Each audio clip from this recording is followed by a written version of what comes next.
ప్రేమైన మా పరలోక తండ్రి, యేసుక్రీస్తు ప్రభు పరిశుద్ధ నామమును బట్టి మీ సన్నిధికి వస్తున్నాం నాయన. ఈ ఉదయకాలన ప్రత్యేకంగా మేము స్తుతిస్తున్నా అయ్యా. ఎవరైతే ఏకీభవిస్తున్నారో వాళ్ళందరినీ జ్ఞాపకం చేసుకోండి, దర్శించండి, వాళ్ళని దీవించండి, ఆశ్రయించండి. గత దినమంతా ప్రభావ కాపాడారు.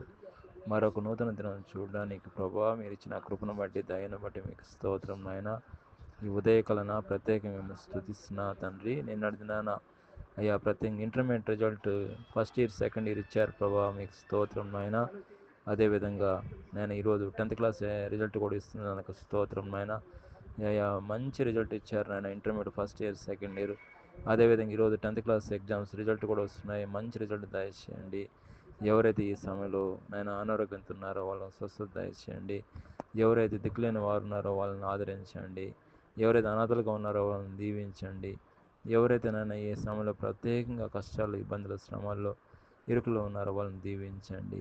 ఆర్థికంగా అన్ని విషయంలో ఆదుకోండి, అన్ని విషయంలో సహాయం చేయండి అయ్యా. ప్రత్యేకంగా ఈరోజు ఉదయకాలన ఎవరైతే నాయన కష్టాలు, శ్రమలో, ఇబ్బందులో ఉన్నారో వాళ్ళని దీవించండి.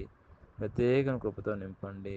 ఎవరైతే ఈరోజు పుట్టినరోజు జరుపుకుంటున్నారో పుట్టినరోజు దీవెనలతో నింపండి. ఎవరైతే నాయన పెళ్లిదినం జరుపుకుంటున్నారో పెళ్లిదినం దీవెనలతో నింపండి. ఎవరైతే ప్రయాణంలో ఉన్నారో ప్రయాణ దీవెనలతో నింపండి. మా దేశాన్ని దీవించండి, మా రాష్ట్రాన్ని దీవించండి, మా రాష్ట్రాలను ఆశ్రయించండి. ఈ దినమంతటి ప్రభా కృపాక్షంతో నడిపించమని, కృపలో భద్రపరచమని ప్రభు యేసుక్రీస్తును ప్రార్థన చేస్తున్నాం తండ్రి. ఆమేన్.